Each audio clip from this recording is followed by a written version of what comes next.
মানছে না। আজ আমার কি হলো ভগবান, আমি কিছুই বুঝতে পারছি না। আজ এক এক করতে করতে আমার 6টি সন্তান হারিয়ে দিয়ে আজ একটি সন্তানকে নিয়ে আমি বুকে নিয়ে বেঁচে আছি। আজ যে সন্তানের যদি কিছু হয়ে যায়, আমি যে মা, আমি যে বাঁচতে পারবো না ভগবান। হে ভগবান, আজ তুমি সহায় থেকো, আজ আমার সন্তানেরই যেন কিছু না হয়। তাই আমি আর বিলম্ব করব না, আজ আমার ঠাকুরের কাছে আমি চলে যাব। যে একবার অনুমতি নিয়ে সেই সাতালি পর্বত লোহামাই বাসর ঘরে যেতে চাইবো। আজ আমার সন্তানের সেই চন্দ্র মুখটা দেখে আবার ফিরে আসব। কোথায় ঠাকুর? বলি ঠাকুর, কি হয়েছে তোমার? আজ আপনার চরণে আমার শতকোটি প্রণাম। এত রাত্রে তুমি আমাকে ডাকাডাকি করছো?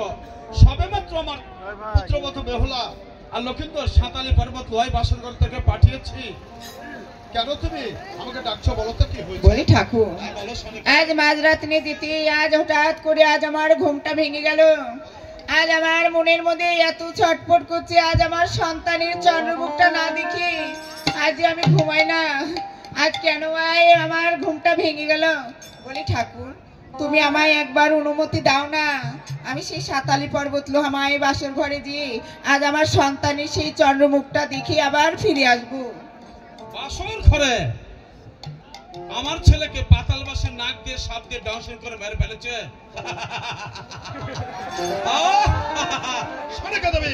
বলো ঠাকুর, চাং খায় ব্যাং খায় কোচ করে বাসা, চাঁদের হাতের পুজোরে মনস্য করে আসা, যে হাতে পুজলাম শিব চড়ে মনি, সে হাতে পুজবে মানুষ। ওই মনস সাপ কানি কামে ঘৃণা করি আমি অনেক টাকা পয়সা খরচ করে সাঁতালি পর্বত লোহাই তৈরি করেছি বিশ্বকর্মাকে দিয়ে, তার কিছুই হয়নি। তুমি যখন বাসর ঘরে যেতে চাচ্ছ, সরকার তুমি অনুমতি দিলাম, তুমি চলে যাও বাসর ঘরে। আমার ছেলে বধূকে বোমাকে দেখে তুমি তাড়াতাড়ি ফিরে এসো। হ্যাঁ ঠিক আছে ঠাকুর। আর বধূ মাতাকে ডাকবো, আজ আমার সন্তানকে ডাকবো, দেখি আজ আমার ডাকের কি সাড়া দেয় না ঘুমিয়ে আছে জানি না। হ্যাঁ বলি বৌমা। এ কি মা, আজ আপনি এসেছেন? বলি মারে, আজ আমি হতভাগা মা, আজ যদি না আসি আমি কি থাকতে পারছি না। আজ আমার সন্তানের সেই চন্দ্রমুখটা না দেখে আমাকে কিছুতেই ঘুম আসছে না। বলি বৌমা। বলুন মা। আজ কি ব্যাপার, এত কোনো কথা নাই বার্তারা নাই, আজ কেন গম্ভীর হয়ে আছো? সে বাসরের দরজাটা একটু খুলে দাও না, আমার সন্তানের সাথে দেখা করে আবার চলে যাবো। বলি মা গো, আজ আপনি যে বাসরঘরের দৃশ্য দেখে সহ্য করতে পারবেন না মা, তাই আমি এই বাসরের দরজা খুলতে পারবো না। আজ এমন কি হয়েছে সেই বাসরের ভিতরে, তাই আমি এই দৃশ্য দেখে আমি যে মা আমি থাকতে পারবো না। বলি বৌমা, যতই কষ্ট হোক যতই যন্ত্রণা হোক তুমি সেই বাসরের দরজাটা খুলে দাও বৌমা, আমি তবুও দেখবো।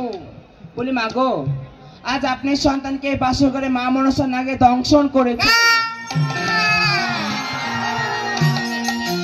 না বৌমা না, আজ এই জলম দুঃখিনী মাকে কাটা খাইয়ে লবণের ছিটা দিস না বৌমা।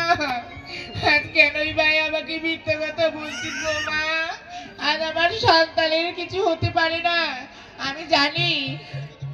আজ তার বাবা এই সাতালি পর্বত লোহামাই বাসর ঘরে আসার আগে আসতে চাইছিল না। তার বাবা অনেক মারধর করেছে, অনেক মেরেছে, তার জন্য রাগ অভিমানে আজ আমার সন্তান কথা বলছে না বৌমা।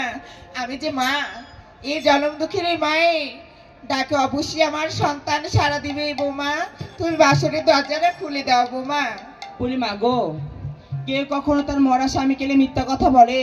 আজ আমি সত্যি বলছি, আজ আমার স্বামী, আজ আপনার সন্তানের বাসর ঘর আর বেঁচে নেই, আজ আপনার সন্তান মারা গেছে মা।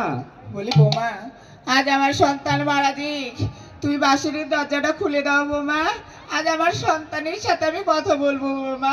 ঠিক আছে মা, আজ আপনি একটু দাঁড়ান, আজ আমি সেই বাসর ঘরের দরজাটা খুলে দিচ্ছি।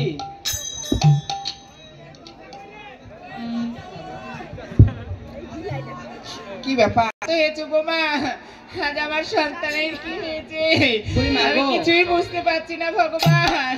বলি মা গো, আজ আমি সত্যই বলছি, আজ আমার স্বামী, আজ আপনার সন্তান